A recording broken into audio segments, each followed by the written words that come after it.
السلام علیکم دوستو، میرے چینل اردو کہانیاں میں خوش آمدید۔ آج ایک نئی سچی خوفناک کہانی کے ساتھ آپ کی خدمت میں حاضر ہوں۔ آئیے کہانی کا آغاز کرتے ہیں۔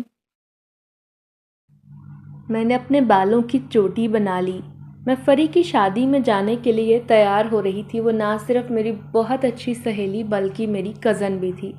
چوٹی بنانے کے بعد میں نے ڈھیر سارے پھول اپنے بالوں میں سجا دیے اور اس کے بعد چنبیلی کے خوبصورت گجرے اپنے ہاتھوں میں پہن لیے۔ اماں نے جب مجھے ایسے دیکھا تو فوراً لاحول پڑنے لگی۔ میں نے چڑ کر کہا، کیا ہے اماں، اب کیا آپ مجھے ماموں کی بیٹی کی شادی میں جانے کے لیے بھی سادگی اختیار کرنی پڑے گی؟ اماں نے کہا، دیکھو وقت کیا ہوا ہے، رات کے 11 بج رہے ہیں بیٹا، اور تم اب تک وہاں نہیں گئی۔ پچھلی گلی میں فری کا گھر تھا۔ میں نے لاپرواہی سے کہا، بس میں شبانہ کا انتظار کر رہی ہوں، وہ آتی ہے تو اکٹھے جائیں گے۔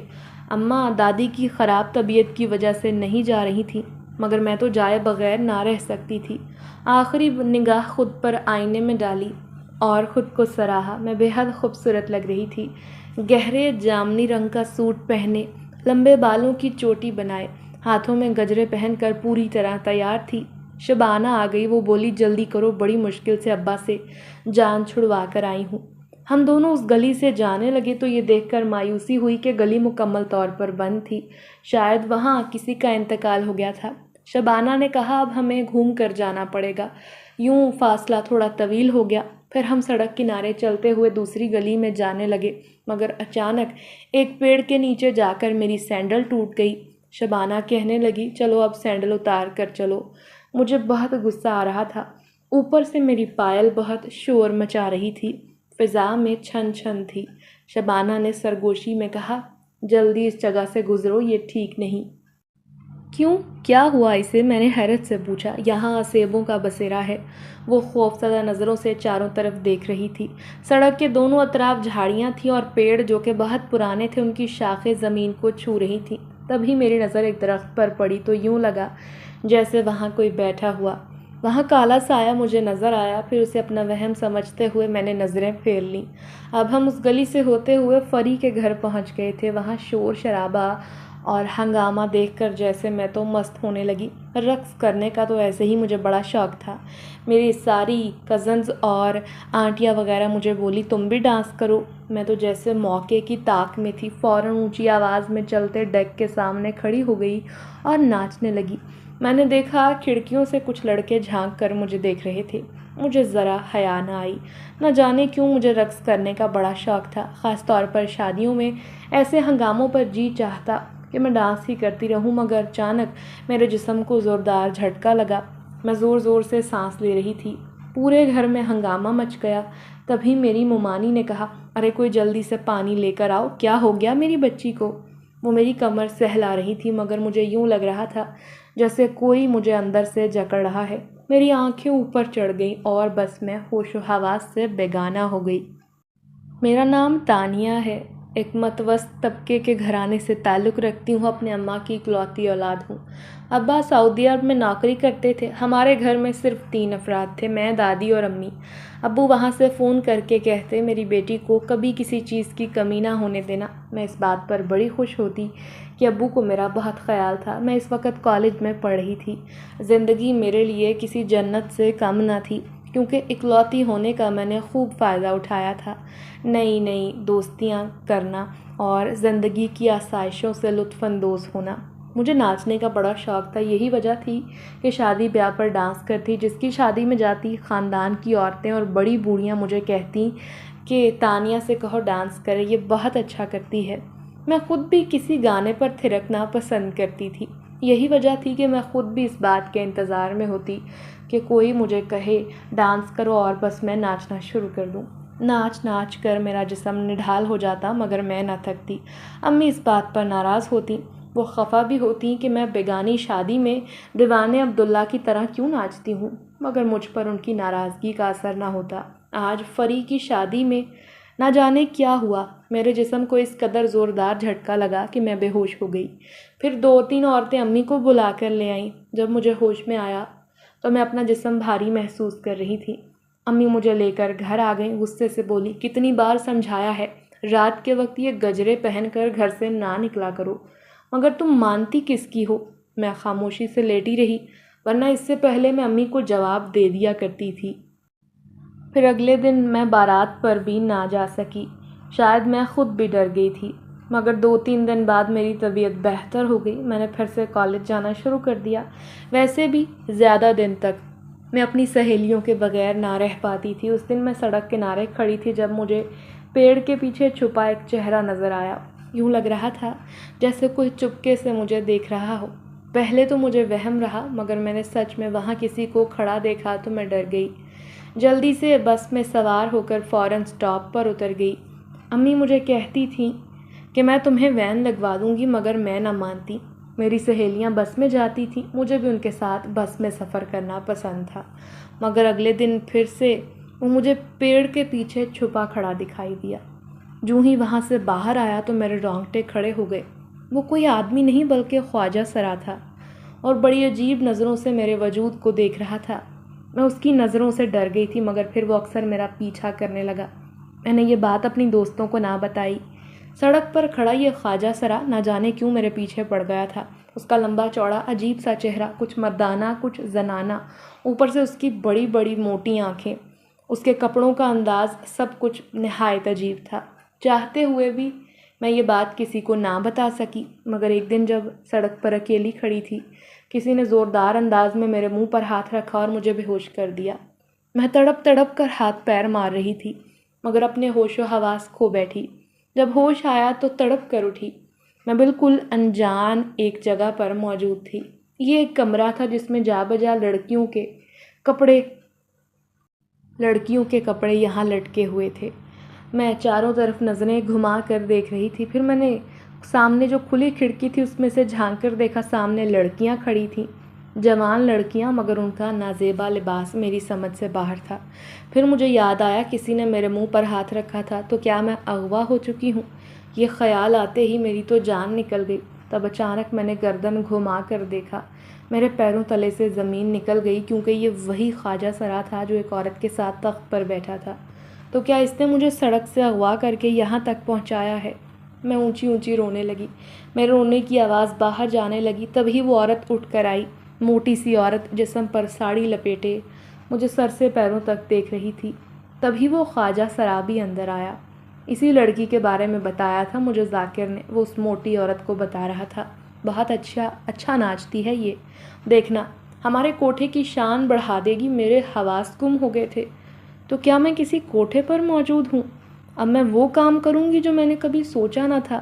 میں اپنے ماں باپ کی اکلوتی بیٹی ہوں، میری کیا حالت ہو گئی ہے۔ تبھی میں نے اس کے سامنے ہاتھ جوڑتے ہوئے کہا، خدارا آپ مجھے یہاں سے جانے دیں، میرے ساتھ ایسا نہ کریں۔ وہ عورت مجھ پر ترس کھانے کو تیار نہ تھی، پھر بولی، ارے لڑکی، تجھے تو ناچنے کا بڑا شوق ہے نا، پھر کیوں گھبرا رہی ہے؟ یہ بھی میرا کوٹھا ہے، یہاں لڑکیاں ناچتی ہیں، مگر تو اپنے گھر سے ناچ گانا سیکھ کر آئی ہے، کیوں پریشان ہوتی ہے؟ پان چباتے ہوئے اس نے منہ بنا کر کہا۔ وہ مجھے انتہائی زہر لگ رہی تھی۔ میں جان گئی کہ اب میری زندگی جہنم بن جائے گی۔ نہ میرے والدین مجھے کبھی ڈھونڈ پائیں گے کہ خواجہ سرا مجھے سڑک کنارے سے اغوا کر کے لے آیا۔ مجھے یوں روتا دیکھ کر اچانک اس موٹی عورت نے میرے بالوں کو مٹھی میں پکڑ لیا۔ بس بہت ہو گیا تیرا رونا دھونا، اب اسی زندگی کو قبول کر لے۔ اب تیری ساری زندگی اسی کوٹھے پر گزرے گی، خبردار جو تو نے احتجاج کرنے کی کوشش کی۔ وہ مجھے دھمکی دے رہی تھی، میں سہم کر خاموش ہو گئی۔ مجھے شدت سے بھوک لگ رہی تھی۔ مجھے یاد آیا کیسے کالج سے گھر آنے کے بعد امی میرے سامنے کھانا رکھتی ہیں، مگر اب تک کسی نے مجھ سے کھانے کا نہیں پوچھا تھا، بس یہ ضرور بتا دیا تھا کہ کوٹھے پر آنے والی زندگی کیسی ہوگی۔ میں رو کر رب سے فریاد کر رہی تھی کہ کسی طرح میری زندگی کو بچا لے، میں برباد ہونے سے بچ جاؤں۔ میں صرف دعا مانگ سکتی تھی، اس رب کے سامنے گڑ گڑا سکتی تھی۔ پھر مجھے اپنے گناہ یاد آنے لگے۔ امی مجھے کہتی تھیں کہ بیٹا نماز پڑھو، زیادہ ناچ گانا نہ دیکھا کرو، مگر بعض اوقات تو اذان ہونے لگتی اور میں گانے سننے میں اتنی مگن ہوتی کہ اذان کی آواز بھی میرے کانوں میں نہ پڑتی۔ رہ رہ کر مجھے اپنے گناہ یاد آ رہے تھے، میری آنکھوں سے آنسو بہہ رہے تھے۔ میں کتنا ہار سنگار کرتی تھی، لڑکے مجھے چھپ چھپ کر دیکھتے تھے، مگر مجھے بہت مزہ آتا تھا۔ میں جانتی تھی کہ میں بہت حسین ہوں، لوگ مڑ مڑ کر مجھے دیکھتے، مگر آج میں بے بسی کی حالت میں یہاں سے باہر نکلنے کا راستہ ڈھونڈ رہی تھی کہ کہیں سے کوئی راستہ سجھائی دے۔ اب میری پوری زندگی کوٹھے پر گزرے گی اور میں گناہوں میں ڈوبی زندگی گزار دوں گی، کبھی پلٹ کر اپنی ماں کے پاس نہیں جا سکوں گی۔ یہی سوچیں میرے ذہن میں آ رہی تھیں۔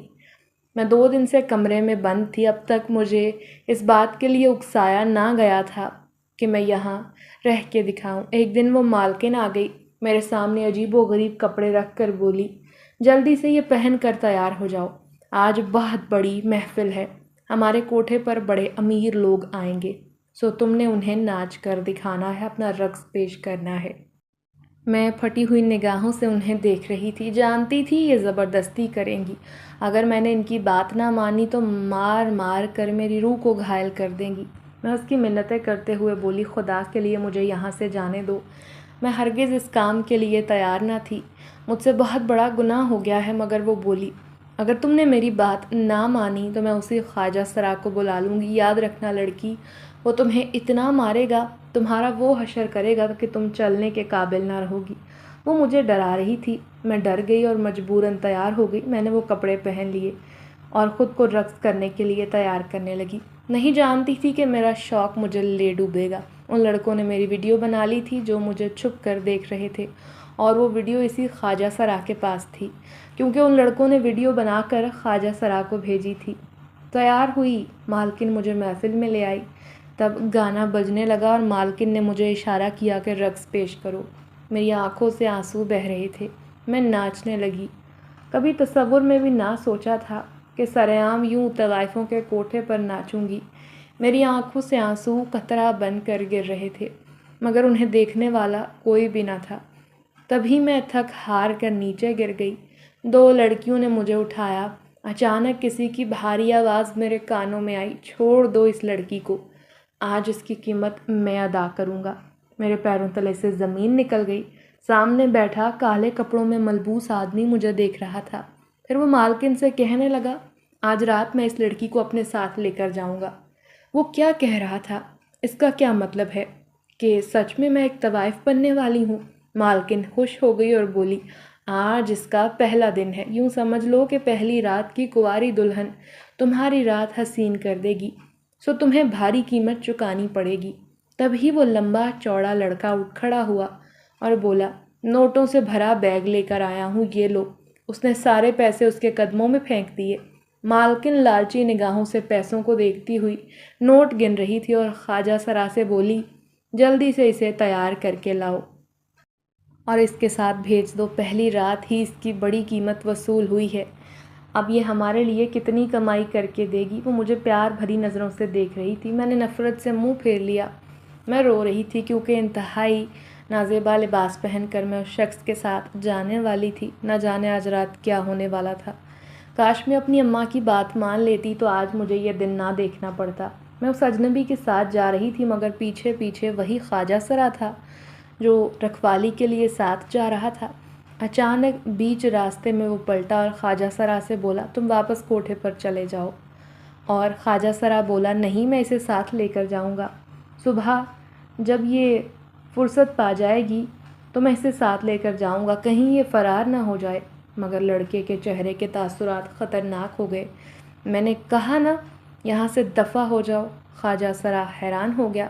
اچانک لڑکے کا روپ بدل گیا اور اس نے خوفناک شکل دھار لی۔ میں اس کا یہ روپ دیکھ کر بھاگنے ہی والی تھی، مگر اس نے میرا ہاتھ پکڑ لیا اور خواجہ سرا اس قدر ڈر گیا کہ الٹے قدموں واپس بھاگا۔ میں اس کا بدلتا چہرہ دیکھ کر حیران ہوئی اور اس کے ہاتھ کی تپش میری روح کو جھلسا دینے والی تھی۔ کون ہو تم؟ میں نے ڈرتے ہوئے پوچھا۔ تبھی وہ عجیب انداز میں مسکرا کر بولا، میں ایک جن زادہ ہوں، تمہارا عاشق۔ پھر تمہیں بھلا کوٹھے کی طوائف کیسے بنا سکتا ہوں؟ تمہیں تو میں اپنے گھر کی زینت بناؤں گا۔ یہ سن کر میرے رونگٹے کھڑے ہو گئے۔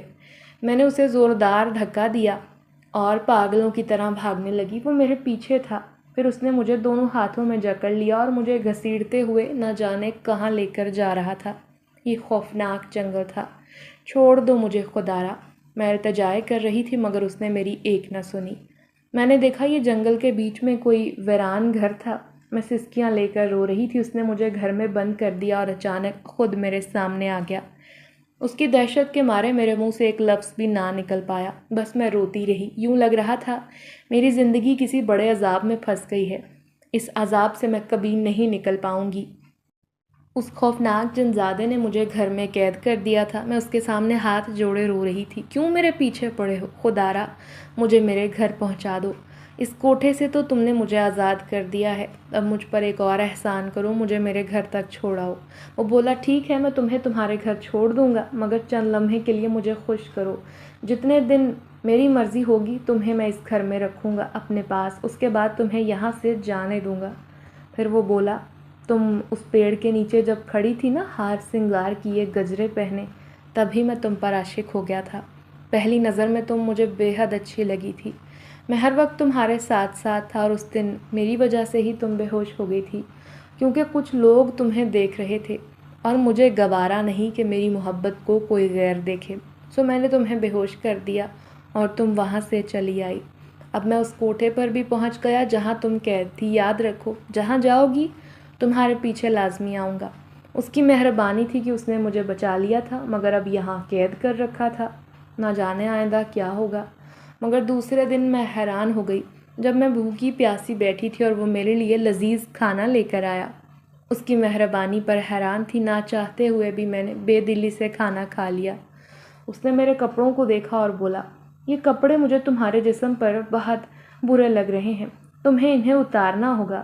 بھلا میں اس کے سامنے یہ کپڑے کیسے اتار سکتی تھی؟ میں گھبرا گئی۔ ارے دیکھو نا، میں تمہارے لیے بہت خوبصورت لباس لے کر آیا ہوں، تم وہ پہنو نا جو ہماری جنزادیاں پہنتی ہیں، یہاں سے کچھ ہی دوری پر ہمارا قبیلہ ہے۔ اس کی بات پر میں خاموش ہو گئی۔ جب اس نے مجھے وہ لباس دکھایا تو واقعی وہ بڑا خوبصورت تھا۔ سفید رنگ کا لباس جس میں سے پاکیزگی جھلک رہی تھی، ایک لمبا فراک تھا۔ پھر جب وہ یہاں سے گیا تو میں نے جلدی سے کپڑے بدلے، کیونکہ نازیبا کپڑے پہن کر مجھے واقعی بہت شرم محسوس ہو رہی تھی۔ بھلے ہی میرے شوق کچھ ایسے تھے جنہیں میری اماں پسند نہ کرتی تھی، مگر اب میں اتنی بھی بے شرم نہ تھی کہ ایسے کپڑے پہن کر گھومتی یا کسی کوٹھے کی زینت بنتی۔ ہاں، مجھے ناچنے کا شوق تھا، مگر صرف شادیوں میں ہی، ورنہ میں نے ایسے کوئی شوق نہ پالے تھے، نہ کبھی لڑکوں سے دوستی رکھی تھی۔ ایک بار پھر سے مجھے اماں کی یاد آ رہی تھی۔ اماں نے تو کتنا روکا، مگر میں ہی ڈھیٹ تھی، ان کی کبھی کوئی بات نہ مانی اور آج میں سزا بھگت رہی تھی۔ کاش کسی لڑکی کے ساتھ ایسا نہ ہو۔ اب میں ان کا لباس پہنے گھر میں اکیلی بیٹھی تھی۔ اچانک میرے ذہن میں جھماکا ہوا کہ بھلا اس ویرانے میں یہ گھر کس کا ہے، ذرا باہر نکل کر دیکھوں تو صحیح۔ تبھی ڈرتے ڈرتے کمرے سے باہر آئی اور پھر دوسرے کمرے کو دیکھ کر حیرت کا اظہار کیا، کیونکہ وہ کمرہ بھی خالی تھا، اس میں کچھ بھی نہ تھا، بہت پرانا سامان وہاں رکھا ہوا تھا۔ تم یہاں کیا کر رہی ہو؟ ایک چنگھاڑتی آواز میری سماعت سے ٹکرائی۔ وہ میرے بالکل پیچھے کھڑا تھا۔ مڑ کر دیکھا تو وہ مجھے سر سے پیر تک گھورتے ہوئے میری تعریف کرنے لگا۔ تم بہت خوبصورت لگ رہی ہو۔ میں اس کی تعریف پر حیران ہوئی۔ پھر وہ بولا آج میں تمہیں ایک نئی جگہ لے کر جاؤں گا۔ میں نے اس کی بات پر سر ہلا دیا۔ اس وقت تو میں اس کی غلام تھی، جو وہ کہتا مجھے ماننا تھا، کیونکہ آخر اس نے میری عزت بچائی تھی۔ اگر میں کوٹھے کی زینت بن جاتی تو میری تو پوری زندگی برباد ہو جاتی۔ یہی سوچ کر میں اس کی بات ماننے پر مجبور تھی۔ پھر اس رات وہ مجھے اپنے ساتھ لے جانے لگا، یوں ہوں اس ویران جنگل میں۔ رات کے سناٹے میں چلتے مجھے خوف تو بڑا آ رہا تھا، مگر جنزادے کی وجہ سے میں اپنی دل کی کیفیت پر قابو پائے اس کے پیچھے پیچھے چلتی جا رہی تھی۔ دہشت زدہ ماحول تھا، اوپر سے چمگادڑوں کی آوازیں ماحول میں خوفناکی پیدا کر رہی تھیں۔ میں ساکت کھڑی تھی۔ میں تو سوچ بھی نہ سکتی تھی جنزادہ مجھے کسی ایسی جگہ لے آئے گا۔ سامنے دیکھا تو خوبصورت سفید مسجد تھی۔ مسجد کو دیکھ کر بے اختیار اپنے اللہ سے میں معافی مانگنا چاہتی تھی۔ میں نے پچھلے دنوں میں جو بھی کیا اور جو آج بھگت رہی تھی، اس کی سزا میں نے پالی تھی، مگر اب اس رب سے التجا کرنا چاہتی تھی کہ وہ مجھے معاف کر دے۔ میں نے جنزادے سے کہا میں مسجد کے اندر جانا چاہتی ہوں۔ وہ میری بات پر حیران ہوا اور بولا میں تمہیں مسجد میں نہیں بلکہ کہیں اور لے جانا چاہتا ہوں، ہم جنات کی بستی میں، یہاں سے بہت دور۔ میں نے اس کی منتیں کی اور کہا بس ایک بار مسجد کے اندر جانے دو، کیونکہ مجھے رب کی شدت سے یاد آ رہی ہے۔ میری آنکھوں میں پانی دیکھ کر وہ بھی خاموش ہو گیا اور پھر اس نے مجھے اجازت دے دی۔ میں نے جلدی سے وضو کیا۔ وہاں کا پانی بہت میٹھا اور شفاف تھا۔ مسجد کے فرش پر میں بیٹھ کر رونے لگی۔ میں رب سے اپنی کوتاہیوں کی معافی مانگ رہی تھی اور دعا کر رہی تھی کہ بس کسی طرح مجھے میرے ماں باپ سے ملوا دیں۔ وہ نہ جانے کتنے پریشان ہوں گے، میری گمشدگی پر ان کی کیا حالت ہوگی۔ یہی بس سوچ کر میرے آنسو گرتے جا رہے تھے، ایک لمحے کو بھی تسکین نہ مل رہی تھی۔ تبھی اچانک مجھے پیچھے سے آواز آئی، جانتی ہو یہ مسجد بھی جنات کی ہے۔ پیچھے مڑ کر دیکھا تو وہ میرے قریب ہی بیٹھا تھا۔ میں نے روتے ہوئے کہا، مسجد چاہے جنات کی ہو یا انسانوں کی، ہے تو اللہ کا گھر نا، وہ بھی یہاں عبادت کرتے ہوں گے اور میں بھی یہاں عبادت کر کے رب سے معافی مانگنے آئی ہوں اپنے گناہوں کی۔ پھر وہ غصے سے بولا، اگر اس رب کا اتنا خوف تھا تو کیوں اتنا ناچتی تھی بیہودہ گانوں پر؟ تب تم نے رب کا کچھ لحاظ کیوں نہیں کیا؟ اس نے تمہیں اس کام کے لیے تخلیق نہیں کیا تھا۔ رب تعالیٰ نے تمہیں صرف عبادت کرنے کے لیے بنایا ہے۔ شرمندگی کے باعث میں نظریں بھی نہ اٹھا سکی، مگر ایک دم میں نے مضبوط لہجے میں کہا، وہ رب تو 70 ماؤں سے زیادہ اپنے بندوں سے محبت کرتا ہے۔ اگر میں نے گناہ کیا ہے تو وہ مجھے معاف کر دے گا۔ چلو اٹھو جلدی، میں تمہیں کسی سے ملوانا چاہتا ہوں۔ یوں میں مسجد سے باہر آ گئی، پھر اچانک سامنے جنگل کے بیچوں بیچ مجھے عجیب سا منظر دکھائی دیا۔ وہ گھر بنے ہوئے تھے، ایسے گھر جو بالکل الگ تھلگ تھے، اور پھر تبھی مجھے میرے جیسے لباس میں ملبوس عورتیں وہاں نظر آنے لگی۔ وہاں کچھ بچے کھیل رہے تھے اور کچھ لڑکیاں بھی مجھے حیرانگی سے دیکھ رہی تھیں، مگر یہ بھی سچ تھا کہ میں ان کے بیچ سب سے خوبصورت کوئی شہزادی لگ رہی تھی۔ اوپر سے جو کپڑے میں نے پہن رکھے تھے وہ بہت پیارے تھے۔ دیکھتے ہی دیکھتے وہ لوگ میرے ارد گرد جمع ہو گئے۔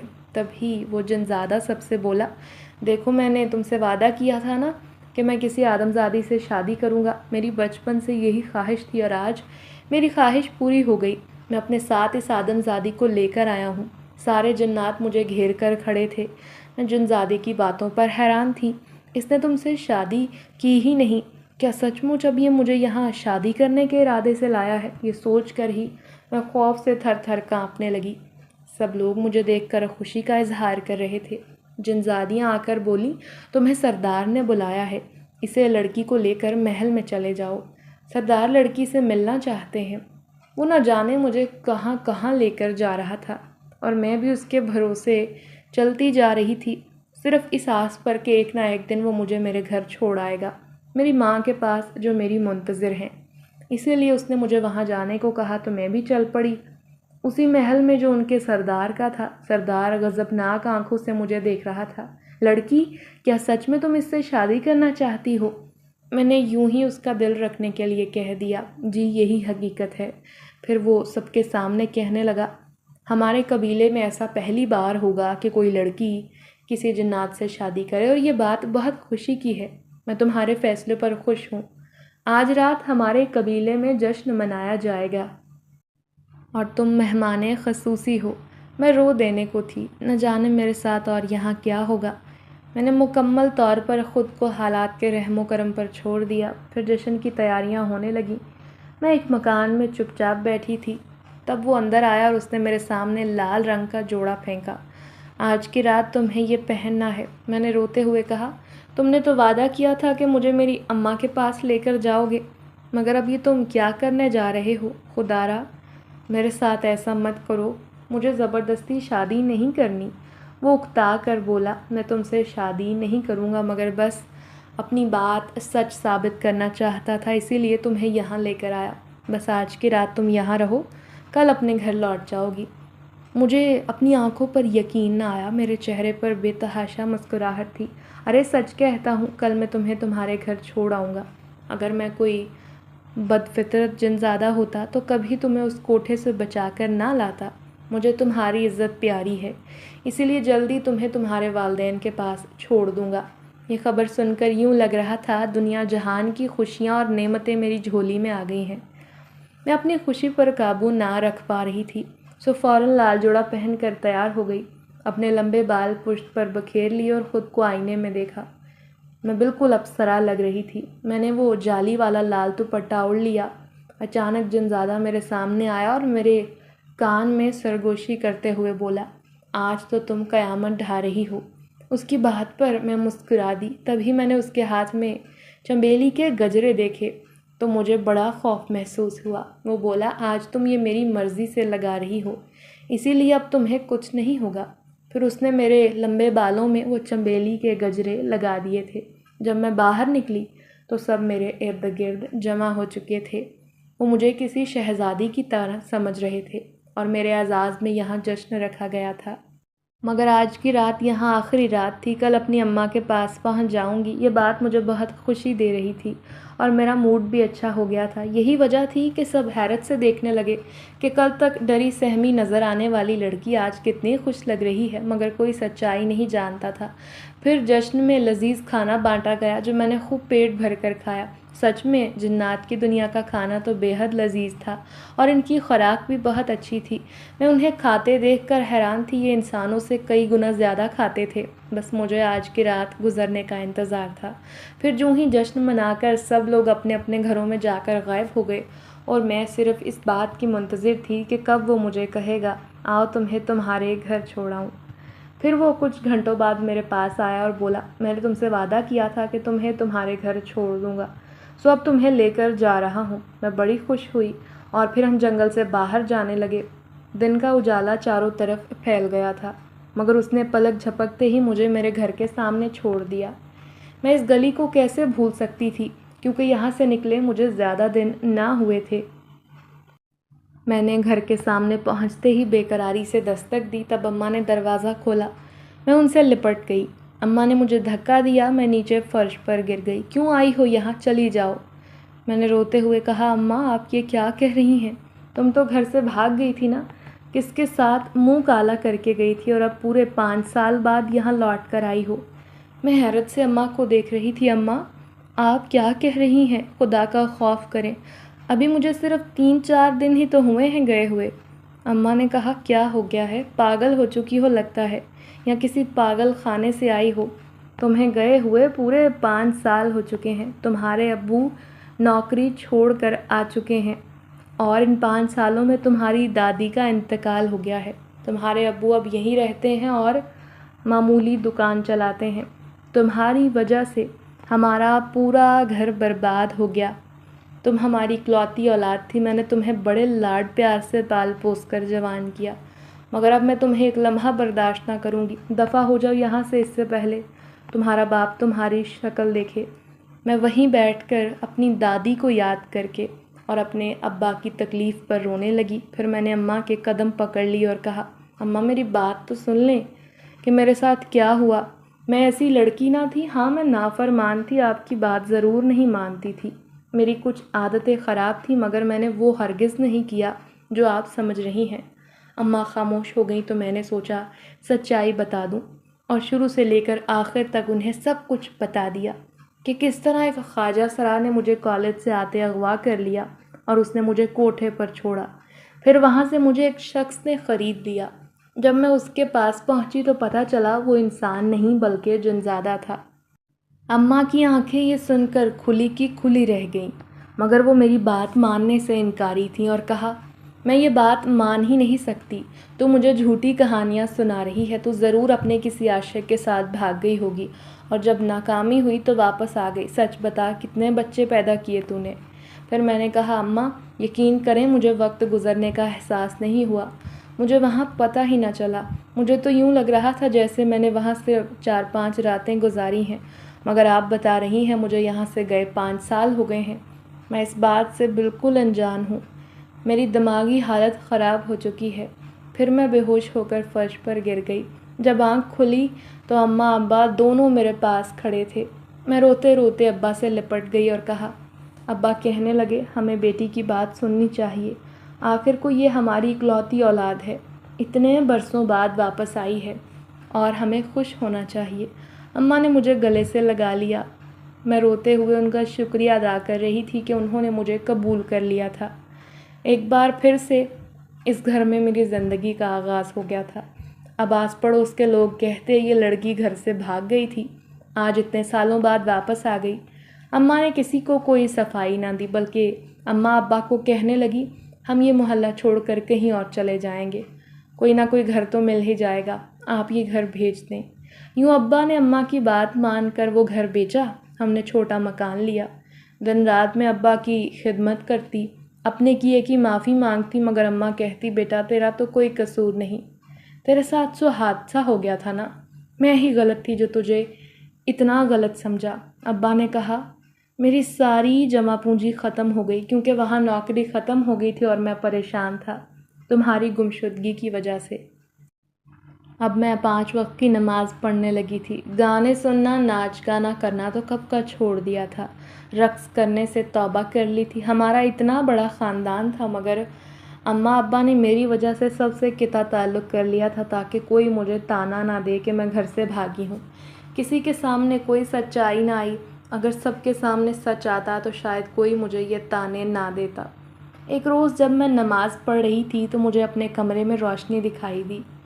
میں گھبراتے ہوئے نماز مکمل کی، تب مجھے کسی کی دھیمی سی آواز آئی، کیسی ہو میری شہزادی؟ اس جنزادے کو سامنے دیکھ کر میں خوفزدہ ہو گئی۔ ارے ارے گھبراؤ نہیں، ڈرانے نہیں بلکہ تمہاری مدد کرنے آیا ہوں اور تم سے ملنے آیا ہوں۔ کیسی ہو تم؟ کیسی مدد؟ میں نے گھبرائے ہوئے لہجے میں پوچھا۔ تب وہ بولا، دراصل میں اپنی بستی کو ہمیشہ کے لیے چھوڑ آیا ہوں، صرف اس شرمندگی سے بچنے کے لیے کیونکہ میں نے سب سے جھوٹ بولا تھا اور جھوٹ بولنے والے کا انجام برا ہوتا ہے۔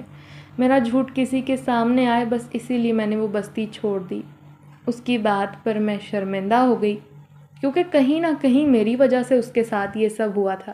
پھر وہ بولا، بستی چھوڑتے وقت میری ماں کا رکھا خزانہ اپنے ساتھ لے آیا تھا جو اب میرے کسی کام کا نہیں، مگر اس گھر سے تھوڑی دور ایک پرانا پیڑ ہے، اب وہیں پر رہائش رکھ چکا ہوں۔ اگر کبھی دل کیا تو ملنے آ جانا، مگر اپنی ماں کا زیور تمہیں دے کر جا رہا ہوں تاکہ تمہیں کوئی پریشانی نہ رہے۔ اس نے لال پوٹلی میرے ہاتھ میں تھمائی اور خود غائب ہو گیا۔ مجھے یقین نہیں آ رہا تھا کہ یہ ہوا کیا ہے۔ وہ لال پوٹلی میری ہتھیلی پر تھی، نہ جانے اس میں کیا ہے، کیونکہ مجھے تو اپنی آنکھوں پر یقین نہ آیا۔ جب کھول کر دیکھی تو وہ واقعی زیورات سے بھری ہوئی تھی۔ اچانک سے میں اتنے سارے خزانے کی مالکن بن گئی تھی، مگر اس نے وہ مجھے اپنی خوشی سے دیا تھا، میں نے وہ چھپا کر رکھ دیا۔ میں ابا کو یہ سب دینا چاہتی تھی۔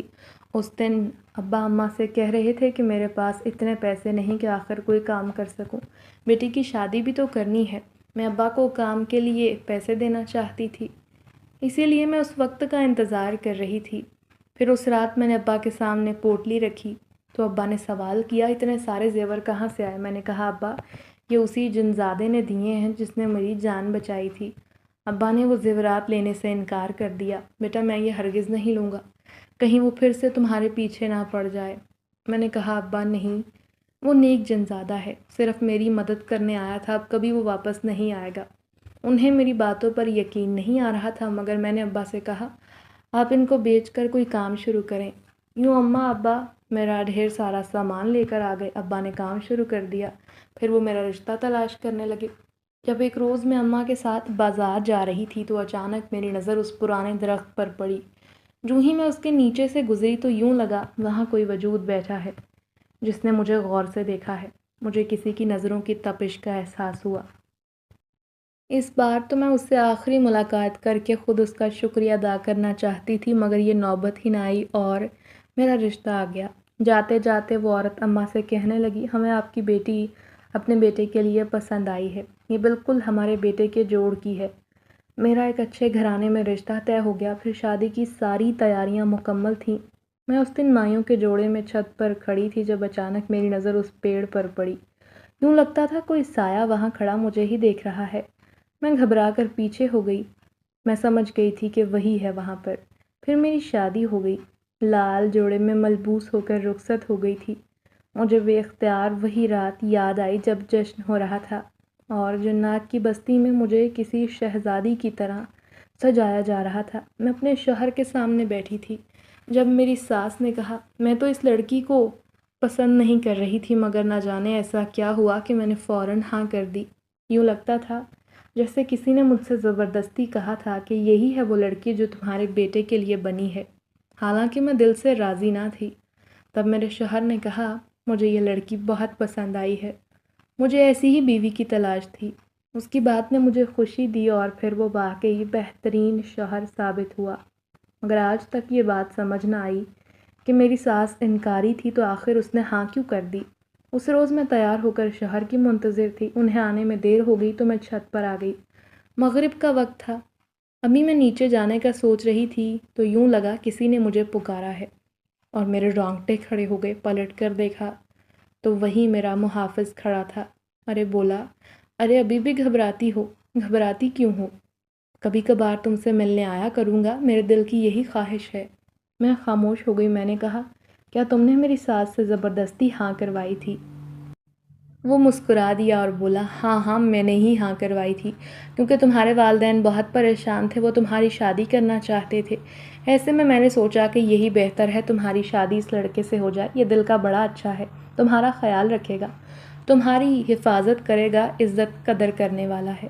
میں نے اس پر ایسا عمل کر دیا کہ اس نے ہاں کر دی، ورنہ تو وہ عورت اس رشتے کے لیے راضی نہ تھی۔ میں نے اس کا شکریہ ادا کیا، وہ ہر مشکل وقت میں میرے کام آیا تھا، ورنہ اگر آج وہ نہ ہوتا تو میں اس کوٹھے پر طوائف ہوتی اور میری زندگی کتنی کٹھن ہوتی۔ اس نے تو جگہ جگہ میری مدد کی تھی۔ پہلے تو میں اس کے خوفناک روپ سے ڈر گئی تھی، مگر جب اس کے مہربان ہونے کا پتہ چلا تو میرے دل میں اس کے لیے نرم گوشے نے جگہ لے لی، اور پھر اس نے میں نے اسے اجازت دے دی کہ جب چاہے ملنے آ سکتے ہو۔ اسی لیے وہ بھی خوش ہو گیا اور میرے سامنے سے غائب ہو گیا۔ میں مسکرا کر نیچے آ گئی تھی، جہاں گیٹ سے میرے شوہر اندر آ رہے تھے۔ میں نے ان کا استقبال کیا۔ میں روزانہ ایسے ہی خوش ہو کر ان کا استقبال کرتی، کیونکہ میری زندگی بے حد خوبصورت تھی۔ اب میں پہلے جیسی نہ رہی تھی، خود کو بدل لیا تھا۔ زندگی میں بعض غلطیاں انسانوں سے ہو جاتی ہیں، مگر وقت گزرنے پر سمجھ آ جاتی ہے۔ شکر تھا کہ وقت میرے ہاتھوں سے نہ پھسلا تھا۔ ٹھیک وقت پر کسی نے مجھے اندھی گہری کھائی میں گرنے سے بچا لیا تھا، اور آج میں بہت مطمئن تھی